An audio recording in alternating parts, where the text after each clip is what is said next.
Hello, Ryan here, aka Mac, and welcome. There are many new ships and vehicles on their way, and even more in the works, so today, let's check them all out. As always, a huge thank you to all of my patrons and channel members. Thank you so much for the support, it is truly appreciated, and if you do enjoy my videos, please do consider subscribing and helping us reach that 60,000 subscriber mark. So, CitizenCon revealed some new upcoming vehicles, including ones we know about and ones we don't. Plus, there are many more ships and vehicles in the works, so today I will be talking further about all of these, as well as what ships CIG say are coming within the next 12 months. Now, we don't have any idea exactly when these ships or vehicles will arrive, but it will certainly be fun watching them come around and seeing what gameplay they can bring. Firstly, we have some ships and vehicles that are on the progress tracker, with work going on that we have somewhat heard about recently. Not sure why these weren't included in the list of CitizenCon reveals, but these do include the Origin G12, which is the four-wheeled ground vehicle from Origin, offering 3 options, with touring, combat and racing being the current choices. The work on these goes on until mid-December this year, so we could see the base G12 come along this year, potentially the other variants as well, but equally it could always be next year that they drop. And the same applies for the Apollo Santokiai, the heavy fighter from the Jian manufacturer. We have seen this progressing very well, with the cockpit and dashboard now making a lot of headway. The work on this again is up until mid-December, so it could be a 2023 ship. That would be very nice, as it does look pretty sexy, but again, this could be next year. Also, the RSI Apollo, I believe the medevac may be first, with the triage being later on. I don't know, but that looks like the plausible option. This also has work going on until mid-December. That would be a great release if it could come before the end of the year, as so many people are very excited for this ship, including myself, so fingers are crossed. But as I say, not sure why these 3 vehicles weren't shown in the CitizenCon ships and vehicles reveal for the sort of 12-month release plan, which we are going to get to, but I'm sure all of these will come in the very near term. And before we move on, the progress tracker also shows 4 unannounced vehicles. One could be the Cutter Expedition, which we have heard about. I will speak about that in a sec. Another 2 we will also speak about soon, but that does leave one more ship that won't be addressed in this video because we don't know what it is. So there is certainly more in the works, and I look forward to learning more.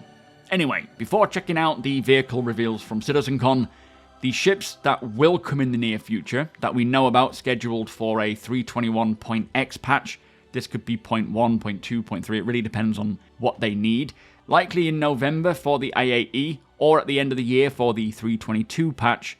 We firstly have the Spirit C1, we now have the A1 in-game, it is a very nice looking ship. The C1 is more of your multi-role orientated ship, so a very handy vehicle that will have a lot more use cases than the A1. The Tumbril Storm, which is your solo light scout tank, very much looking forward to this one, especially with Tonk Royale.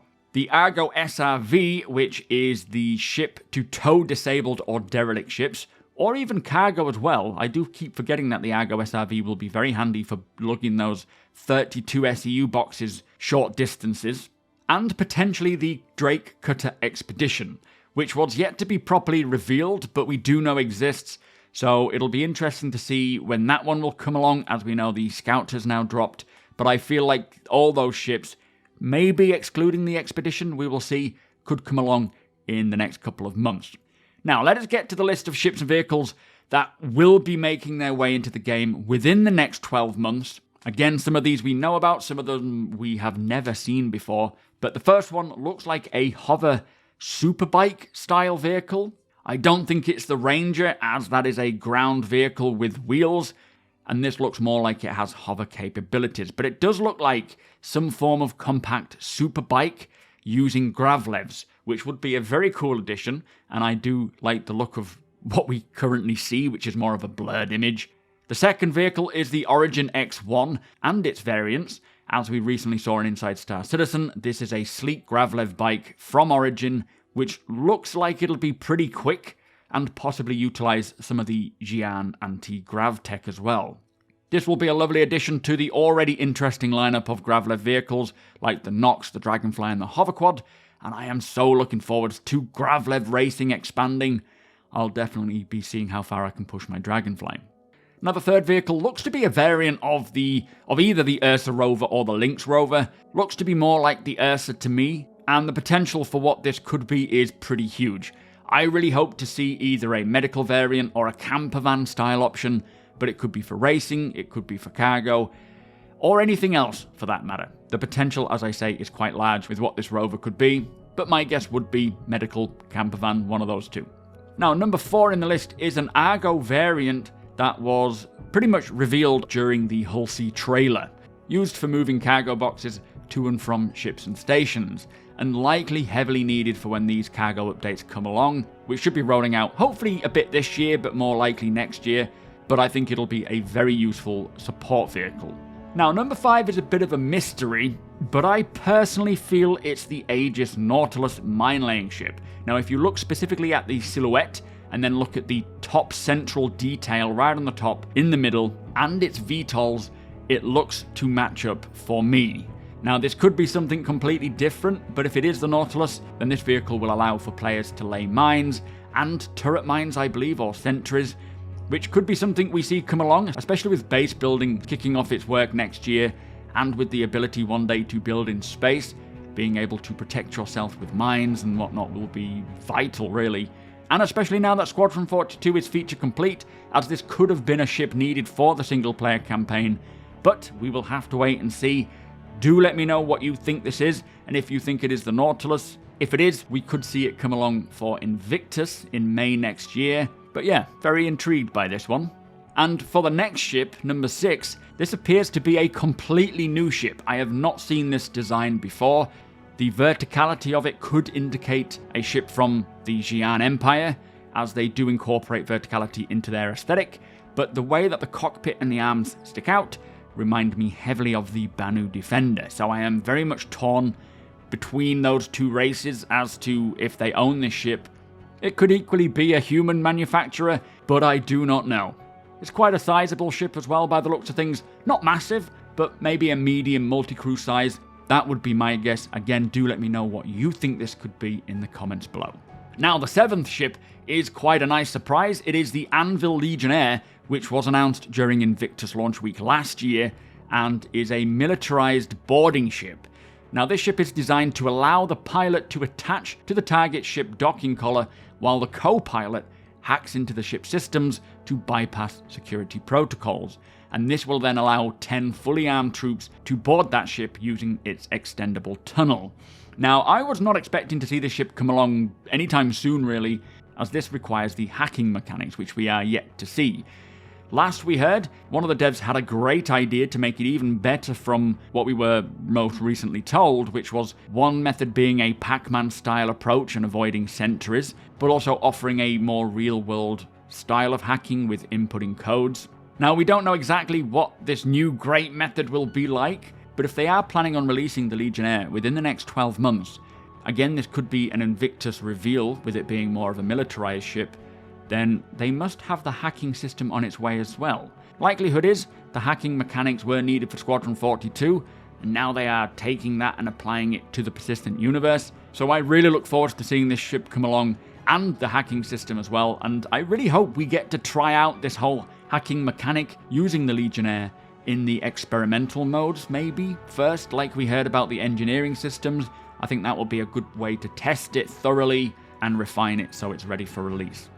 Now, the 8th ship we have is the Zeus Mark II, which, from what we heard at CitizenCon, will likely be flyable at next year's CitizenCon, as they said it would be done similarly to the Spirit series. Very excited to see these ships come along. The 3 variants that they offer are pretty handy, and the aesthetic of the ship looks lovely.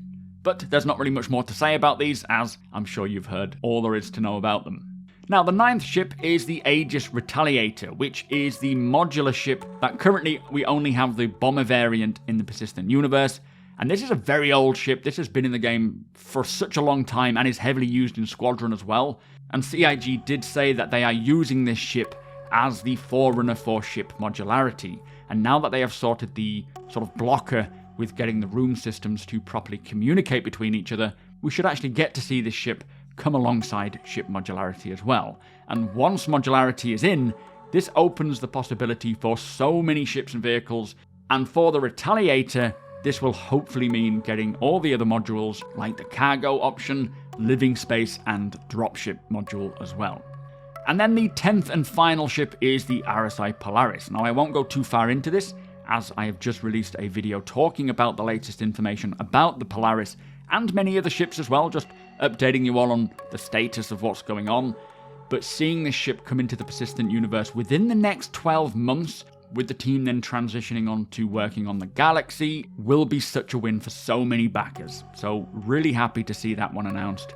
But that is all of these ships that are currently in progress in some state, some of them coming in the next couple of months, a lot of them, as we know, coming within the next 12 months. I am sure that there are more that we have seen here, but for me, I am looking forward to seeing many more ground vehicles come along, especially for ground racing. The Argo ship for cargo will be a fun sight while we watch ships get loaded and unloaded. The ship that I have no idea what it is looks like it's got a very cool design, which I look forward to learning more about. And the Legionnaire will be a lot of fun for boarding other people's ships and other NPC ships, taking the ship intact and having firefights inside. I think that's going to be such a blast. But the Zeus, the Retaliator, the Polaris, these are all ships that I'm looking forward to as well. And hopefully when they come along, we are exploring the Pyro system as well, as they will be some handy ships for that location. But with that said, do let me know what ships and vehicles you're most excited for and why. And if you do appreciate my videos, please do consider subscribing. Come and follow me over at twitch.tv/supermacbrother. You are all more than welcome over there. We will be jumping into the persistent universe on Monday. Hit the thumbs up if you don't mind, it does the channel a big favour, and tick that notification bell if you would like to be notified when my videos go live. Again, a huge thank you to my patrons and channel members. Thank you so much for the support. Thank you for watching, and I'll see you in the next one.